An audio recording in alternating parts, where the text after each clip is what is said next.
আসসালামু আলাইকুম রহমতুল্লাহ। তো আমরা গত ভিডিওতে জার্নাল, লেজার, ট্রায়াল ব্যালেন্স এবং ফাইনাল ট্রায়াল ব্যালেন্স শিখছিলাম। তখন আমরা শিখব নোট বানানো, নোট ফাইন্যান্সিয়াল স্টেটমেন্টের। ওকে, তো আমরা আজকে ফাইন্যান্সিয়াল স্টেটমেন্টের যে এলিমেন্টগুলা জানবো। প্রথমে ফাইন্যান্সিয়াল স্টেটমেন্টের এলিমেন্ট হলো নোটস, তারপরে profit and loss and balance sheet, এরপরে cash flow, change in equity. এই পাঁচটা হলো ফাইন্যান্সিয়াল স্টেটমেন্টের এলিমেন্ট। তো আমরা প্রথমে জেনেছিলাম যে হিসাব চক্রের কয়েকটি ধাপের মধ্যে একটি হলো ফাইন্যান্সিয়াল স্টেটমেন্ট। তো এই স্টেটমেন্টের আজকে প্রথম ধাপ নোট শুরু করতে যাচ্ছি। তো চলুন শুরু করা যাক। এখানে একটা ট্রায়াল ব্যালেন্স করা আছে, আমি এটা নিয়েছি আমাদের ওই ভিডিও, যেটা পূর্ববর্তী যে ভিডিওটা করছিলাম ওখানে, তো যেটা আমরা journal trial balance, final trial balance করছিলাম। এটা লেনদেনগুলো সংক্ষেপ ছিল, যার কারণে আমরা অন্য একটা ট্রায়াল ব্যালেন্স নিয়েছি। তো সেটার মধ্যে আমরা করব। প্রথমে আমরা এটাকে পেস্ট স্পেশাল করে নেব। যদি কোনো প্রকার লিঙ্ক থাকে তাহলে সেটা দূর হয়ে যাবে। পেস্ট স্পেশাল, ওকে।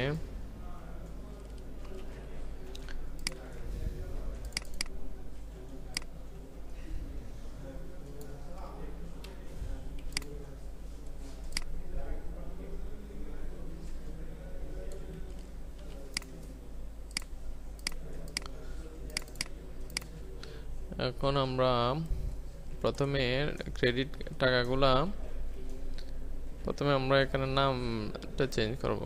এটার একটা কপি নিয়ে নেই, কন্ট্রোল চেপে ধরে মাউসের বাম বাটন চেপে ধরে টান দিলে এভাবে হয়ে যায়, অথবা আপনারা চাইলে এভাবে ডান বাটন চেপে ধরে move to copy and create a copy দিলে হয়ে যাবে। এটা হয়ে গেছে। তো আমরা যেহেতু একটা অলরেডি করছি, এটা কেটে দেব। ওকে, এটা এসে এটার নাম চেঞ্জ করে দিলাম নোট। নোট উপরেও দিয়ে দিলাম নোট। লেজার নেমের এই জায়গা দিয়ে দিলাম পার্টিকুলার্স।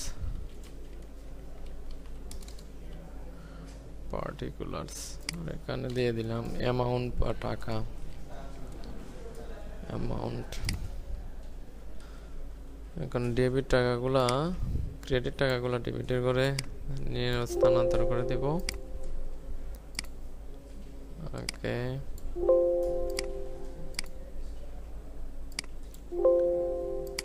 ওকে হয়ে গেল। এটা কেটে দেব, গ্রান্ড টোটাল আমাদের দরকার নেই, আমার এটাও দরকার নেই। এখন আমরা বর্ডারটাও তুলে দিব, বর্ডার আমাদের দরকার নেই।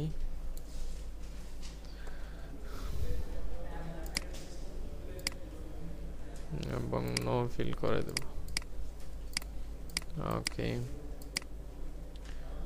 ফ্রন্টের সাইজগুলো একটু মোটা করে দিব।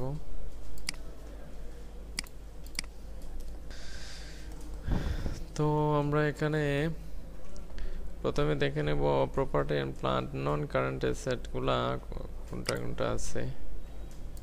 যে এটা furniture, buildings, lighting system, goodwill, pattern, software cost, trademarks, এই সবগুলোর মধ্যে সবগুলাই তো নন কারেন্ট অ্যাসেটস। তো এটার সাবগ্রুপ অবশ্যই মনে রাখবেন, যখন নোট করবেন তখন সাবগ্রুপগুলো তার হেডারে হবে, অর্থাৎ প্রত্যেকটার নন কারেন্ট অ্যাসেটের সাবগ্রুপ তার হেডারে দেওয়া হবে। তো প্রথমে প্রপার্টি,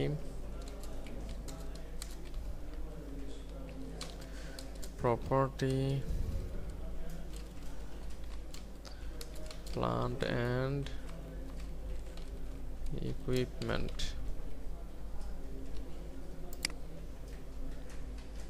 এখন আসি গুডউইল, প্যাটেন্ট, সফটওয়্যার কস্ট এগুলো আমাদের ইনটেনজিবল অ্যাসেটস, অস্পর্শনীয় সম্পদ, যদিও নন কারেন্ট তারপরেও এটা হবে ইনটেনজিবল অ্যাসেটস। ইনটেনজিবল অ্যাসেটস এই যে চার্ট অফ অ্যাকাউন্টে আছে, যেমন ধরেন যে ল্যান্ড, মেশিনারিজ, ফার্নিচার, বিল্ডিংস এগুলো হলো প্রপার্টি প্ল্যানের আন্ডারে। আর এই যে গুডউইল, প্যাটেন্ট, ট্রেডমার্ক, সফটওয়্যার এগুলো হলো ইনটেনজিবল অ্যাসেটসের আন্ডারে। নর্মালি আপনারা কোনো কোম্পানিতে গেলে অবশ্যই কোম্পানিতে চার্ট অফ অ্যাকাউন্ট দেওয়া থাকবে, সেটা অনুযায়ী আপনারা করতে পারবেন। তো আমরা শেখার জন্য এটা ব্যবহার করতেছি। ওকে, এটাকে একটু বড় করে দিলাম, এটাকে বোল্ড করে দিলাম। এখন আমরা bank deposit, national savings certificate, post office savings scheme, stock market investment, treasury bond এগুলোর ক্ষেত্রে আমরা চার্ট অফ অ্যাকাউন্টে দেখি এগুলা কি। ইনভেস্টমেন্ট সাবগ্রুপ হলো এটার investment, stock market, national savings certificate, এটাকে দিব ইনভেস্টমেন্ট।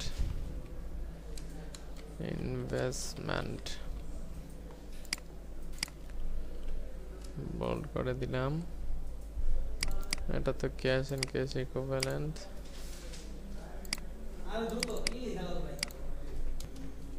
এটা ক্যাশ এন্ড ক্যাশ ইকুইভ্যালেন্ট,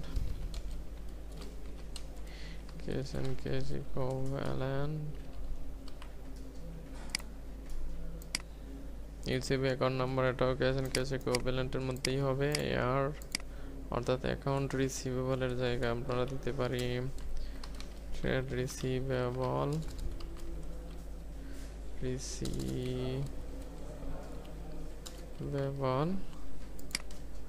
এটাকে বোল্ড করে দিলাম। Trade receivable, advance to supplier, advance to employee, advance to supplier, prepaid subscription, security deposit এগুলো আমাদের অ্যাডভান্সের মধ্যে পড়বে। অ্যাডভান্স ডিপোজিটস,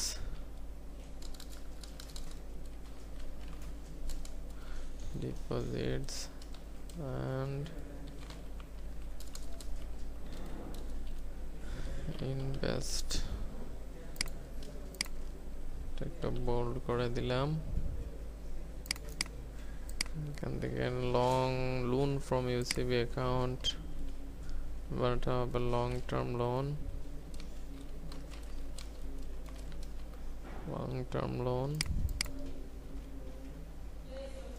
শর্ট টার্ম লোনে তো শর্ট টার্ম লেখাই আছে। short term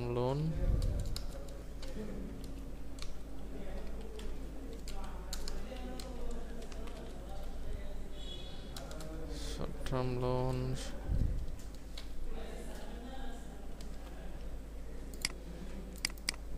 okay. AP supplier, AP supplier এগুলো অ্যাকাউন্ট পেয়েবল বা ট্রেড পেয়েবল দিতে পারেন। ট্রেড পেয়েবল, স্যালারিজ পেয়েবল এটা দিতে পারেন সাবগ্রুপ হিসাবে। আদার্স পেয়েবল,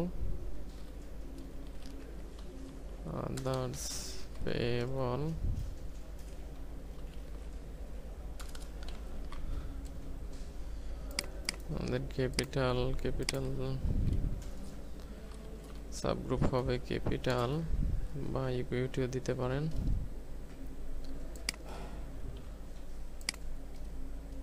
ক্যাপিটাল, সেলসি বা রেভিনিউ, পারচেস আমাদের হবে purchase, audit fee, board and committee meeting fee, convenience, entertainment, internal expense, mobile fees, rental expense। এখান থেকে অ্যাডভার্টাইজিং এক্সপেন্স, এটা তো আর অন্যটা প্যাকেজিং, এখানে হবে ধরুন এটা তো এক্সপেন্স আমাদের।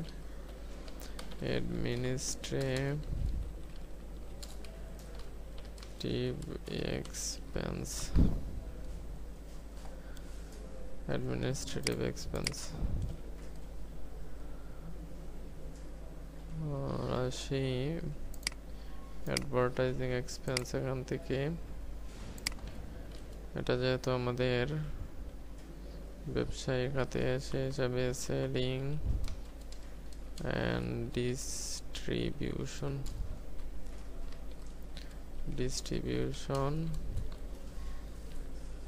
এক্সপেন্স।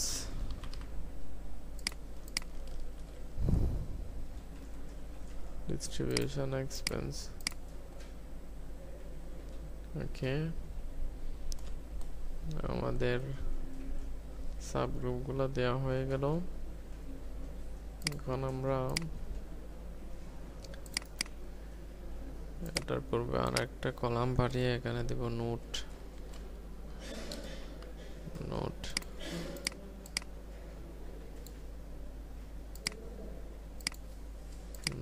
এটাকে বোল্ড করে দেব, নোট দিয়ে নাম্বার দেব, নোট নাম্বার।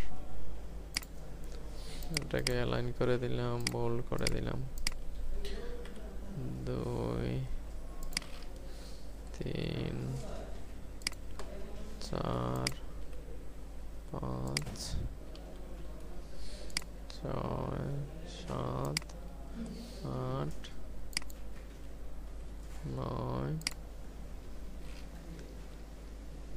10 11 12।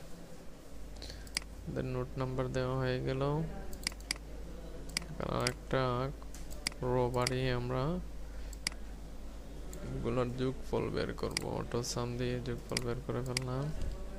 এটাকে বোল্ড করে দিলাম, এটাকে আউট সাইড বর্ডার দিয়ে দিলাম। আপনারা আপনার নিজের মতন করে এটাকে সাজিয়ে নিতে পারেন, এটা কোনো সমস্যা নেই। এটা আপনার নিজের মর্জি অনুযায়ী আপনারা চাইলে যে কোনো কালার করতে পারেন, যে কোনো রকমের ডিজাইন করতে পারেন।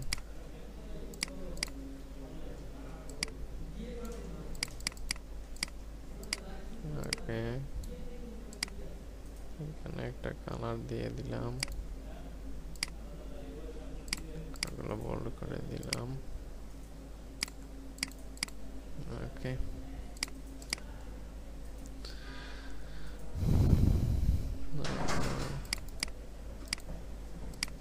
এখানে ইনটেনজিবল অ্যাসেটগুলো এটাকে বোল্ড করে দিলাম, এটাকে আউটার দিয়ে দিলাম। এখানে দিয়ে সাম করে দিলাম।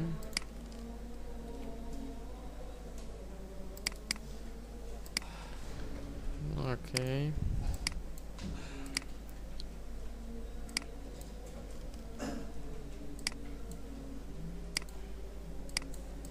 এটাকে বোল্ড করে দিলাম।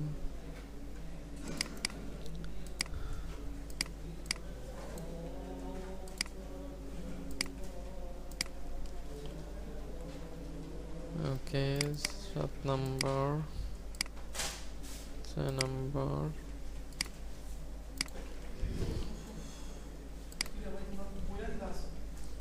Short term loan. এগুলো এখানে যেহেতু একটা কলামই, সেহেতু আর এটা না করে এটাকে বোল্ড করে দিলাম, এটাকেও বোল্ড করে দিলাম। চাইলে এটাকেও দিতে পারেন ডাবল করে সিলেক্ট করে। ওকে,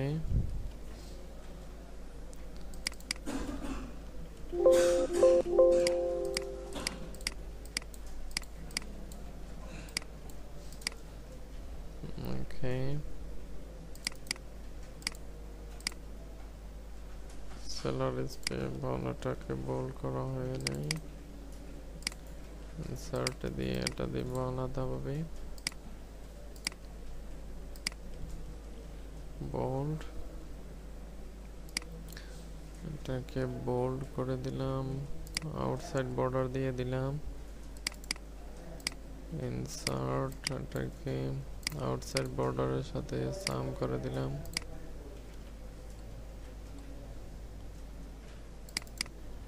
সেলস পারচেসটা বোল্ড করে দিলাম, সেলস বোল্ড করে দিলাম। চাইলে এটাকে আউটার বর্ডার দিতে পারেন। এখন এখানে পারচেসের জায়গায় কস্ট অফ গুডস সোল্ড হবে, আমরা দিতে পারি এটার শিরোনাম কস্ট অফ গুড সোল্ড। এটা আসবে কারণ যে যখন আমরা প্রফিট অ্যান্ড লস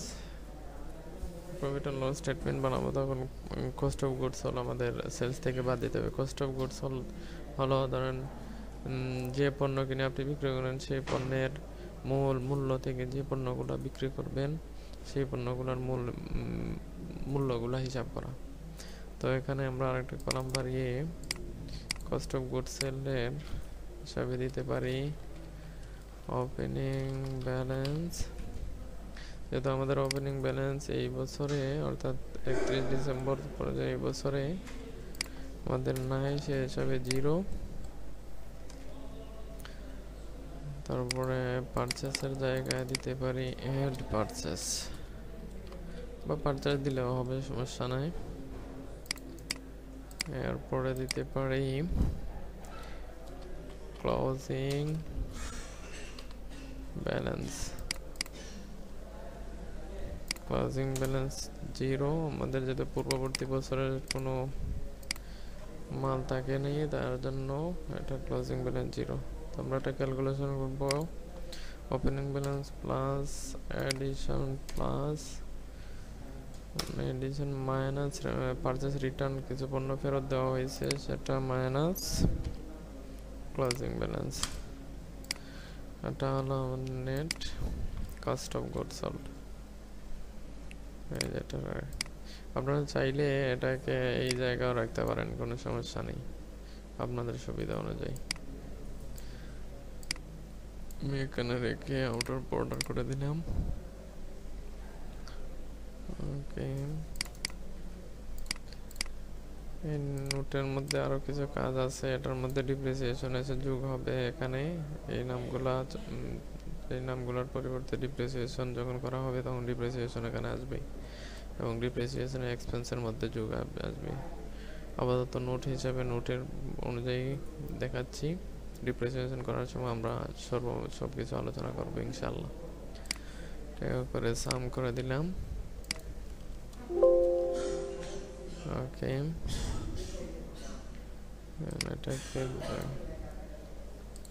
এটাকে সাম করে দিলাম, হয়ে গেল। এ পর্যন্তই। আপনারা চাইলে যে কোনোভাবে করতে পারেন, যে কোনো নিয়মে, তবে তার মূল বিষয়গুলা মানে নোট নাম্বারগুলা দিবেন। তারপরে মানে আপনারা চাইলে যে কোনো স্টাইলে করতে পারেন, হেডিংগুলো ঠিক রাখলেই চলবে। ওকে, এখানে একটা 11 12 13 এখানে একটা মিসিং হয়ে গেছে, 9 10 11 12 13 14। তো এই ছিল প্র্যাকটিক্যালি নোট বানানো হয় কিভাবে। এটা আপনারা চাইলে এটা এখানে রাখতে পারেন, এটার মোট এখানে রাখতে পারেন, এটার মোট এখানে রাখতে পারেন, এটার মোট এখানে প্রত্যেকটার মোট উপরে রেখে দিতে পারেন, প্রত্যেকটার শিরোনামের সাথে শিরোনামের সোজাসুজি। তবে আমার মনে হয় এটা থেকে এটাই ভালো, প্রথম যেটা করা হয়েছিল।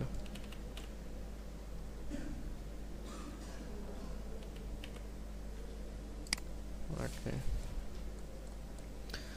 তো ইনশাল্লাহ আগামীতে প্রফিট অ্যান্ড লস স্টেটমেন্ট করা হবে। সে পর্যন্ত সবাই ভালো থাকুন। আসসালামু আলাইকুম রহমতুল্লাহ।